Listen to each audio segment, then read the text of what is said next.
Эфир нашего телеканала продолжает программа «Актуальное интервью». И гость нашей студии сегодня ректор Северо-Восточного федерального университета имени Максима Кировича Амосова Анатолий Николаев. Анатолий Николаевич, я вас приветствую. Здравствуйте. Здравствуйте. Сегодня мы будем говорить о проекте «Золотой фонд лекций профессоров». Расскажите, пожалуйста, чуть подробнее об этом проекте, как возникла идея его создания и в чем он заключается. Ну, идея создания принадлежит не мне. Очень хорошо, что я время от времени встречаюсь со своими, с нашими ветеранами, кто работал в нашем университете, с нашими профессорами, да, и в рамках вот этих встреч я очень жду от них каких-то вот таких советов, правильном ли направлении я работаю, да, и в целом университет в какую сторону должен развиваться, да, и в одной из этих встреч мой учитель Ксения Егоровна Егорова, это профессор Института естественных наук, где я был директором, да, предложила сделать какой-то фонд лекций профессоров. Да, все-таки мы знаем, что история университета достаточно длинная, да, только Якутскому госуниверситету в этом году исполняется 65 лет. А так наш вуз берет начало с 1934 года, да, и столько людей работало, да, и столько профессоров, и каждый из них это личность, и каждый из них это отдельная история.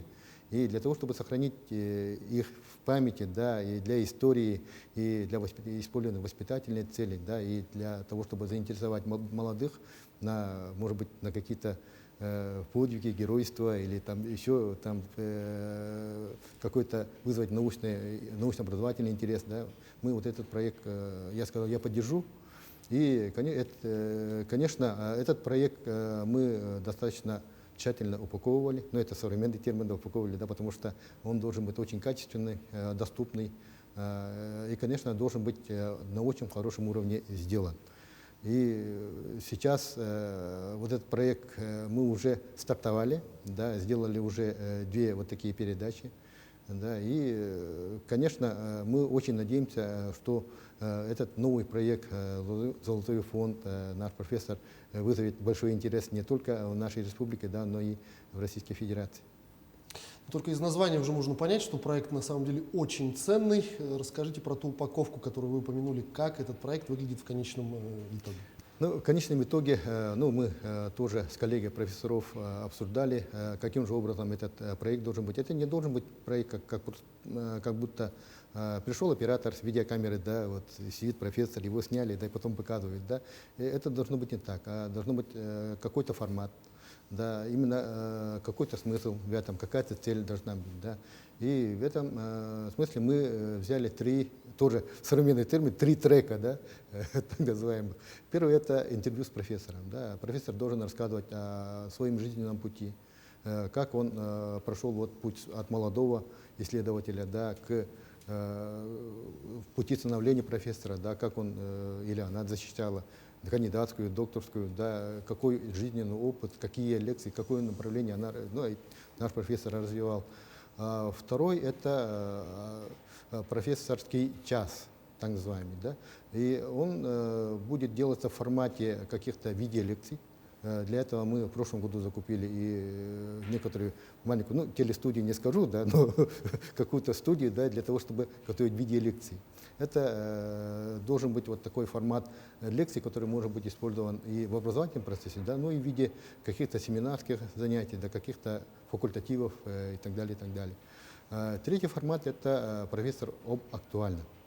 То есть профессор очень хорошим научно-популярным языком объясняет те или иные научные направления. Это может быть и медицина, и гуманитарные направления, и естественные, и технические науки, да, потому что у нас достаточно большое количество профессоров, и каждый из них за собой, извиняюсь за этот термин, тянет за собой именно пласт научных исследований.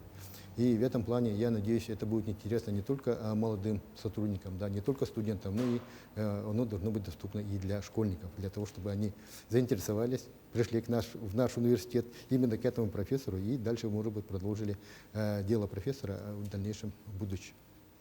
Безусловно, самые главные участники этого проекта — это люди. Кого мы видим? Расскажите, пожалуйста, о них, кто является участником. Ну, конечно, в первую очередь идея — это сохранить наших людей в истории университета. Первый трек вот такой был. Да. И, конечно, сейчас у нас в коллегии профессоров вообще стоит около 200 человек. из них ныне работающих профессорами где-то 135-136 профессоров, ну, на ставке профессора, да. И если каждый из них делает вот 3 вот таких трека, и потом тем более образовательный трек, он состоит не из одной лекции, да, а из цикла лекций, да, это получается очень достаточно длительный процесс. А потом мы не хотим ограничиваться теми людьми, которые на данное время работают. Да, и у нас есть очень большое количество наших профессоров, ветеранов, которым мы совсем вот недавно поздравили с Днем Победы. Вот их тоже сохранить, их лекции, их опыт для будущего поколения, это тоже наш долг. Скажите, а раньше в университете были ли какие-то подобные, может быть, мероприятия, какие-то именно лекционные архивы, может быть, копились, или это было взято вот прямо с нуля придумано? Ну, у нас, конечно, онлайн-лекции нашего университета тоже на нашем сайте есть. Вот этот проект стартовал у нас в 2016 году, уже 5-й год мы ведем, да, и там ведущие наши ученые и профессорский, преподавательский состав тоже ведет лекции, да, и оно уже заархивировано и полностью доступно на нашем сайте. Да, а в летнее время, да, подобные вот такие открытые актуальные лекции мы проводили вот в нашем парке культуры.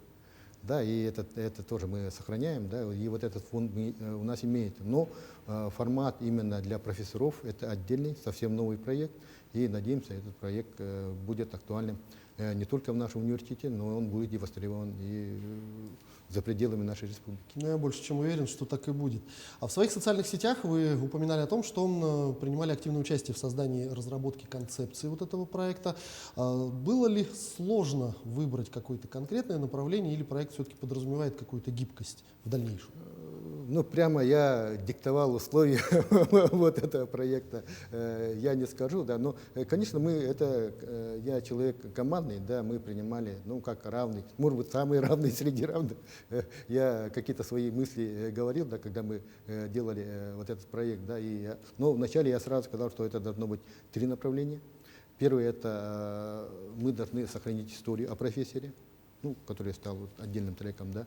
Второе — это лекции наших профессоров хорошим языком, чтобы мы им помогли не только там реально делать лекции, да, но и использовать как видео контент или для использования в дистанте вот эти лекции профессоров. Третья часть — это самое главное, вот этот выход на актуальные темы, которым занимается профессор, который должен быть доступен широкому плану именно наших ну, зрителей или там, кто будет заходить на наш сайт, начиная от школьников, заканчивая более преклонном возрасте нашими ну, читателями. Насколько я знаю, идея создания Золотого фонда лекций профессоров была очень, скажем так, тепло воспринята профессорским сообществом на Всероссийском профессорском форуме. Скажите, кто-нибудь из коллег из других городов и регионов уже изъявил желание, может быть, стать участником вашего проекта, ну, в целях, допустим, создания единого какого-то наследия? Ну, в прошлом году, в ноябре, состоялось большое собрание, Всероссийское собрание профессоров.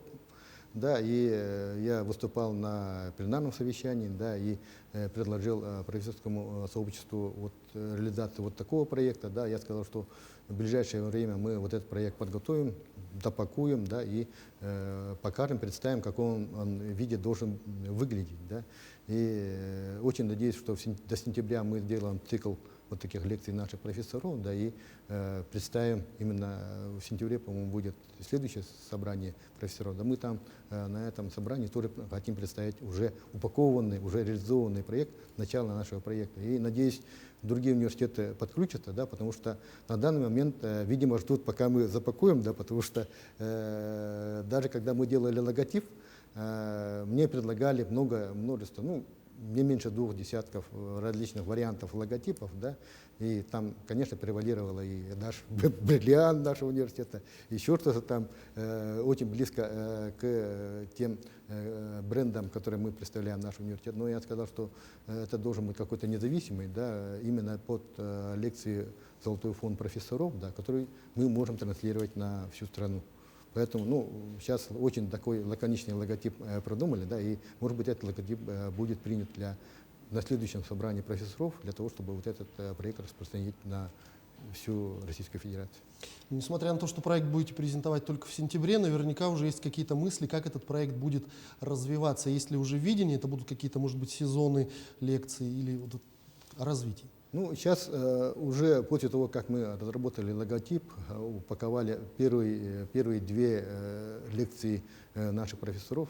Самая первая лекция — это Татьяна Яковлевна Николаева, это профессор медицинского института, да, тоже очень хорошо рассказала про свой путь к профессорству, да, про актуальные темы дефектологии и так далее. Да. Ну и вторая лекция — это лекция моего учителя Ксении Егоровны, да, Егоровой, да, она рассказывала про актуальные темы педагогики, да, как она шла на защиту кандидатской, потом пошла защитила докторскую, да, как открывала кафедру педагогики именно на биологии-графическом факультете. Да. В тот момент я еще был студентом, да, и сейчас очень интересно слушать, какой же путь нужно пройти для того, чтобы стать вот достаточно сильным профессором, который уважает вся республика.